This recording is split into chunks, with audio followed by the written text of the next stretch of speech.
Bienvenue sur Africa 24 dans cette nouvelle édition du QG News. Voici les titres de l'actualité. Concertation populaire ce mercredi en Éthiopie concernant la création d'une région autonome pour les membres de l'ethnie Sidama, une disposition prévue par la Constitution pour tout groupe ethnique souhaitant former une nouvelle entité. La formation attendue d'un gouvernement d'union nationale a motivé le retour des déplacés au Soudan du Sud. L'accord de paix signé en septembre 2018 suscite beaucoup d'espoir chez certains réfugiés qui commencent à regagner le pays. Et le Nigeria subit un niveau record d'inflation depuis sa décision de fermer ses frontières avec le Bénin et le Niger. Les prix à la consommation se sont envolés de plus de 11,60% en octobre 2019. Une situation inédite depuis mai 2018. Mais tout d'abord, 24 soldats maliens ont perdu la vie ce lundi 18 novembre suite à une attaque terroriste au sud de Ménaka, à la frontière avec le Niger. Les forces maliennes et nigériennes menaient une opération conjointe contre des djihadistes quand une patrouille a été attaquée à Tabankor. Le bilan fait état de 24 pertes en vie humaine du côté des soldats maliens. 17 terroristes ont été abattus. Notons que depuis le début du mois de novembre 2019, l'armée malienne a essuyé une centaine de pertes en vie humaine.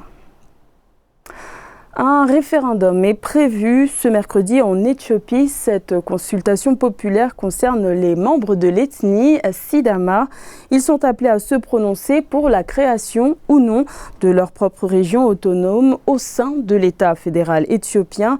Une nouvelle poussée de revendications régionales susceptible de créer des tensions dans le pays. Corinne Kamdem.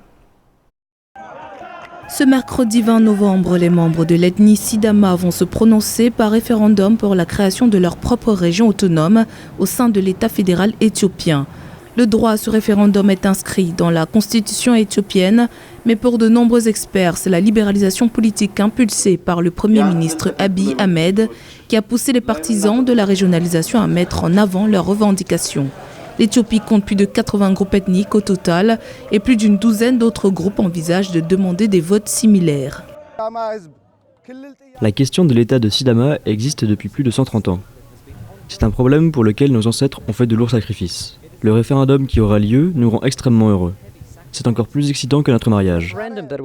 Les Sidama revendiquent cette autonomie depuis un moment. En juillet 2019, la situation s'est quelque peu envenimée à l'annonce par les dirigeants Sidama de la proclamation unilatérale de l'autonomie de leur État. Ce qui a débouché sur des affrontements meurtriers entre autonomistes et forces de sécurité fédérales. Addis Abeba a par la suite placé la zone sous contrôle de la police fédérale et de l'armée. Si le référendum est adopté, le peuple Sidama aura le contrôle sur les impôts locaux, l'éducation, la sécurité et les lois. Ce n'est pas seulement moi. Tous les membres de ma famille sont allés à Awassa et se sont inscrits pour voter. Mes employés qui vivent et travaillent à Addis Abeba ont fait de même. J'ai organisé le transport de la plupart d'entre eux et certains ont pris les transports en commun. Personne ne manquera cette journée. Dieu nous en préserve, à moins que ce ne soit une question de vie ou de mort. C'est simplement une journée que nous ne manquerons pas. La zone Sidama est peuplée de 3 millions d'habitants sur le total national de 108 millions. Si les Sidama représentent le 5e groupe ethnique du pays, la zone est cependant dotée de plusieurs atouts économiques qui lui confèrent un certain poids politique. 2 cafés de grande valeur, le Sidamo et le Yirgachef, y sont cultivés et le parc industriel de sa capitale à Awassa, dédié au textile et à l'habillement, est considéré comme l'un des fleurons de l'Éthiopie moderne.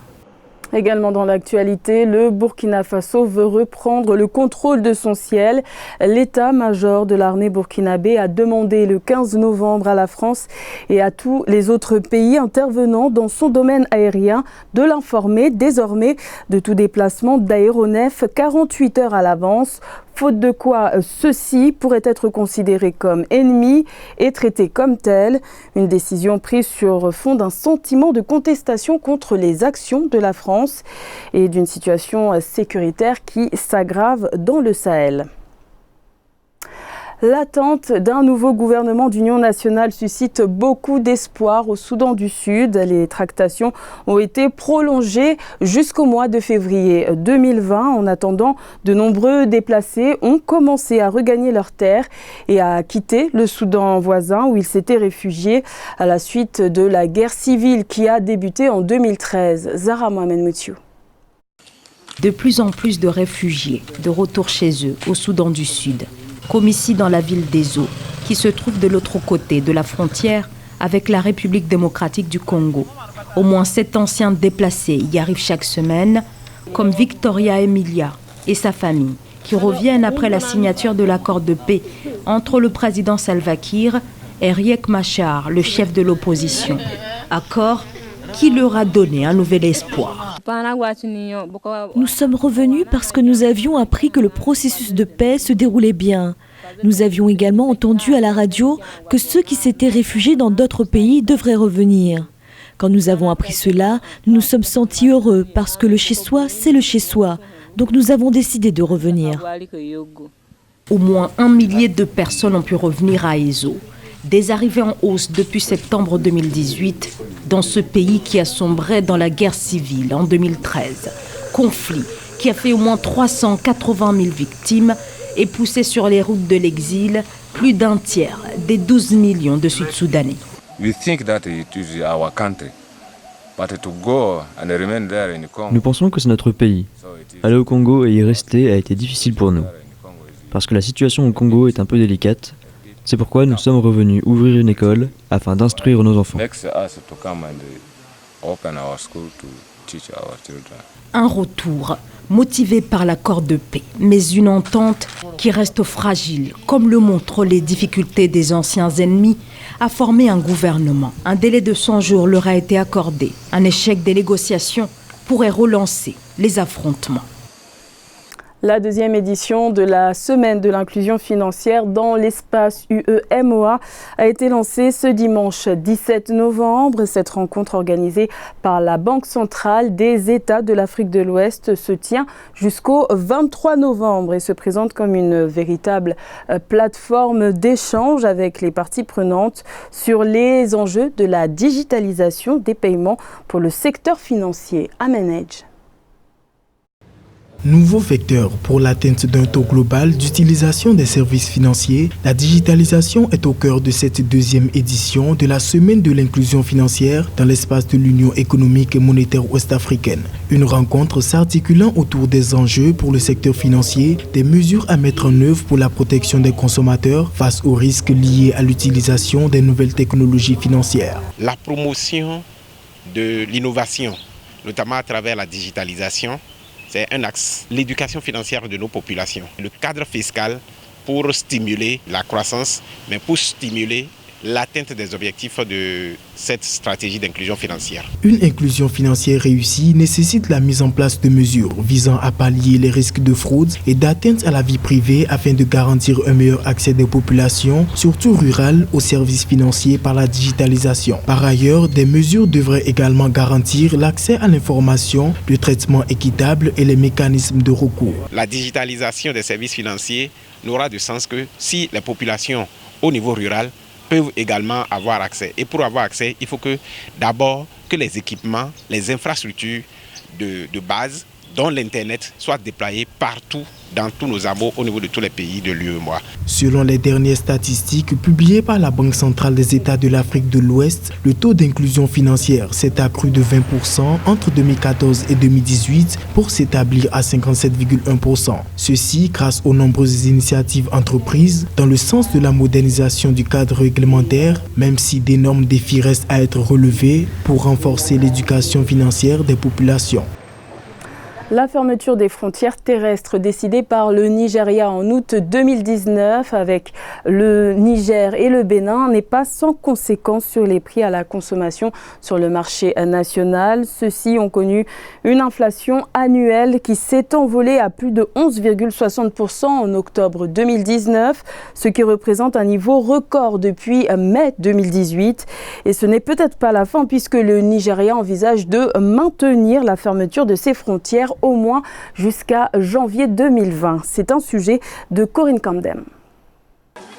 La hausse des prix des denrées alimentaires après la fermeture des frontières avec ses pays voisins, le Bénin et le Niger, a entraîné une hausse de l'inflation annuelle au Nigeria au mois d'octobre 2019.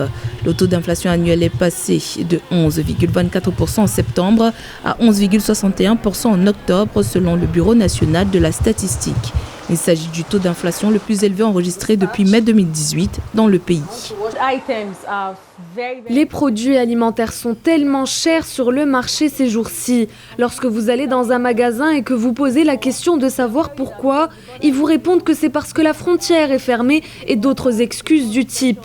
Quand ce n'est pas la récession, c'est la fermeture des frontières. Je trouve mon ménage difficile à gérer ces derniers temps. Le Nigeria a décidé de fermer indéfiniment ses frontières terrestres en août dernier pour lutter contre la contrebande de riz et d'autres produits. Décision qui affecte économiquement les pays voisins. Le 14 novembre, une réunion tripartite entre le Bénin, le Niger et l'État fédéral s'est tenue à Abuja afin de trouver un consensus. Les trois pays ont ainsi convenu de constituer une force de patrouille frontalière conjointe pour lutter contre la contrebande entre les pays après une réunion entre leurs ministres des Affaires étrangères. Tout a maintenant augmenté d'un penny ou d'un naira, ou d'un millier de plus, tout sur le marché. Pas un seul article, pas même le sel, la marchandise la moins chère et la plus courante, n'a résisté à l'augmentation des prix, et cela est très très mauvais. Nous nous dirigeons vers une situation où les gens seront obligés de faire ce qu'ils ne devraient pas faire parce qu'ils doivent survivre. Les prix des denrées alimentaires vont probablement augmenter plus rapidement dans le pays au cours des 2 prochains mois, selon les experts, étant donné que la demande et les dépenses des consommateurs augmentent au cours de la période de Noël et du Nouvel An. Les Diables Rouges du Congo renouent avec la victoire, avec une victoire ce dimanche 17 novembre à domicile face à la Guinée-Bissau 3-0. Un match joué dans le cadre de la 2e journée des éliminatoires de la Coupe d'Afrique des Nations de football 2021 qui se jouera au Cameroun. Le Congo revient ainsi dans la course à la première place dans le groupe I. Reportage de notre correspondant Deva Banzou. Le Congo a battu la Guinée-Bissau lors de cette 2e journée des éliminatoires de la prochaine CAN qui se déroulera au Cameroun en 2021. Prince Ibara a été le premier à se distinguer par l'ouverture du score à la 10e minute. 1-0 a été le score à la pause. Au retour des vestiaires, sur un contre Junior Makessé, sert Silver Ngavoula à la 76e minute pour le 2-0. Et 4 minutes après, Junior Makessé, bien servi par le précédent buteur, a inscrit le 3e but des Diables Rouges et a scellé la victoire des siens qui reviennent à hauteur de leur adversaire du jour dans le groupe I. Bravo à mes joueurs, vraiment bravo, parce que c'est pas facile. C'était un match qu'avant je disais on va souffrir beaucoup, parce que moi j'ai regardé l'équipe de Guinée et je connaissais déjà l'équipe de Guinée. Nous on va souffrir, mais on va jouer pour un ballon. Dans le compte, nous on sommes forts. Après, bien sûr que dans le match il y avait beaucoup de difficultés. Victorieuse de l'Eswatini par 3-0 lors de la première journée de ces éliminatoires, la Guinée-Bissau a été en dessous de la moyenne ce dimanche au stade Alphonse Massamba Déba, mais son entraîneur a dénoncé des irrégularités au niveau de l'arbitrage. Le premier but du Congo, c'est hors-jeu. Il a attaqué en sol avec nos gardiens. Le deuxième but, c'est le contre-attaque de Congo, c'est le corner contre Congo. Mon capitaine, il a fait le ballon contre le pied du joueur du Congo. Et grâce à cette large victoire, le Congo prend la 2e place avec une meilleure différence de but que la Guinée-Bissau. Le Sénégal, qui s'est imposé plus tôt face à l'Eswatini par 4-1, reste en tête du groupe I en attendant la 3e journée prévue en août 2020. C'était le journal de la rédaction. Merci de l'avoir suivi. L'information continue sur Africa 24.